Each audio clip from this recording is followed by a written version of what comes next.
Okay, so I'm back at this Krone baler, and yes, I did get the computer. I got the computer a couple weeks ago, or a week and a half, 2 weeks ago, and yeah, they sent that right away.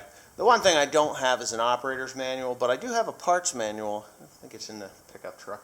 Might even be up there.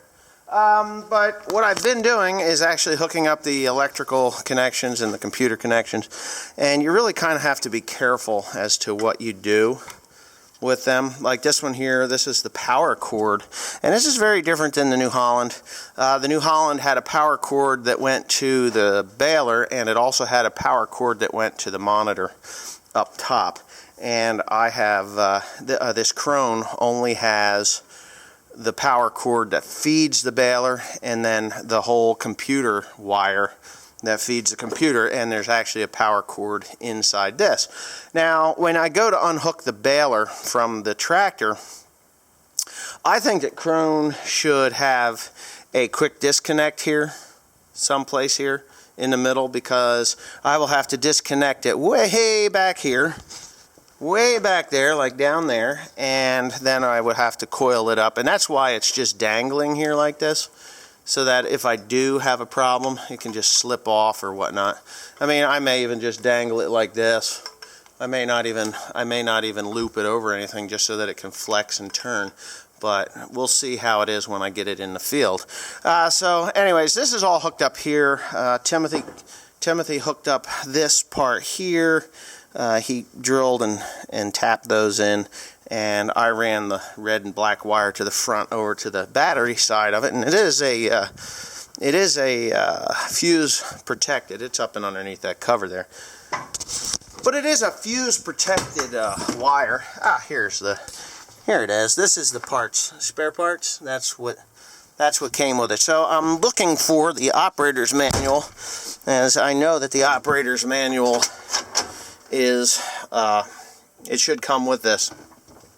Now, when I opened the box to this thing, I was a little concerned because I see all these buttons, and I'm like, oh man, I got to deal with buttons, and I'm used to the touch screen from the New Holland. So anyway, it is a color monitor, and much to my surprise, it is actually a touch screen. These are just overrides. You know, I guess if you're not used to touch screens, you can always hit these buttons there, but it takes a little bit to fire up. And this actually has an on and off button right here, where a lot of the well, it's telling me there's a broken string, but there's not. So anyway, here we got the big pack here, and you hit that button there, and it is going to tell me how many bales this baler has on it. So I believe I go to here, and I go to here, and I go here. 102. We got 174 there, and 102. So we're looking at this baler baled 174 bales, if I've got this correct. 52 tons, I guess. I don't know.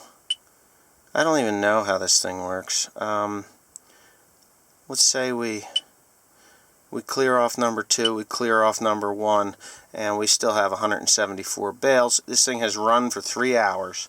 So in 3 hours time on a demonstration, they've actually run 172 bales. Let's do this one. There's 102 bales on that one. So we can go up to number 1, 60.2 tons and 102 bales. Maybe we can, yeah, we can do this. So 102 bales, and we can, I don't know, I think we can, that's a cut? I don't even know. I don't even know how this thing does. The average weight is 1,202 pounds. I know they were 7-foot bales because that's what the young man that was running the thing was setting the length to. So anyway, I don't know what the hell that is. I have no idea. Let's clear that out. Okay, so I just cleared everything out.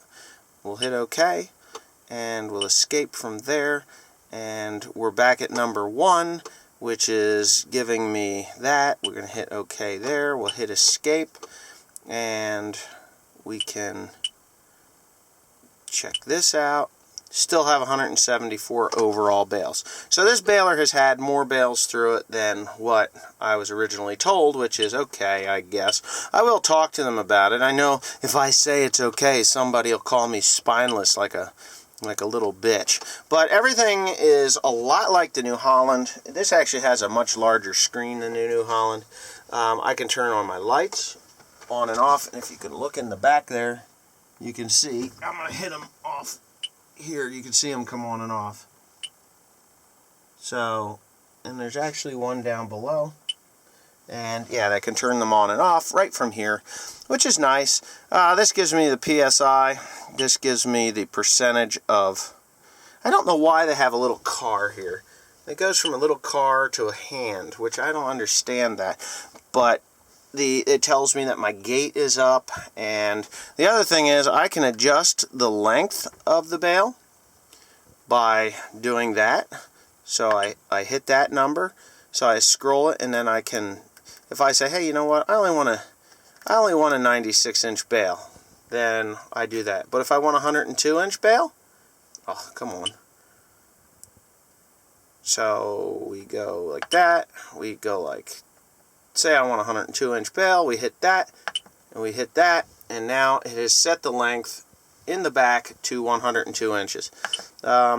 If I say, hey, you know what, I want to make little bales. I want to make 4-foot bales. Boom. I'm making 48-inch bales. And then I can sell them out in, say, Lancaster, Pennsylvania. But I think we're just going to stick with 96-inch bales right now. I actually will make them a little longer. I will go to 102 inches with those because they fit the trailer better and I can pack them tighter, especially with this baler. So anyway, that is the introduction to the computer. The one thing that I don't know and I haven't seen, and that is the air compressor that blows off the knotters and everything else. So I'm going to have to ask them on Monday when they're here, because A, I don't have an operator's manual, so I don't even know if that is even in this computer. There is a download button here. If you push this thing, it'll scream at you, ISB. I don't even know what the hell that means. And then we hit the ACK button, or back button, ACK, and of course we're in here. We can do it that way also. Yeah, so anyways, thanks for watching. Please comment, rate, and subscribe. Yeah, for more. The Krone baler is going to be cleaned on Monday by Messick's. I know there was a few people that said that I apologized for something. I didn't apologize for shit. They're going to apologize to me. Why do I apologize for them giving me a dirty baler? I don't get that.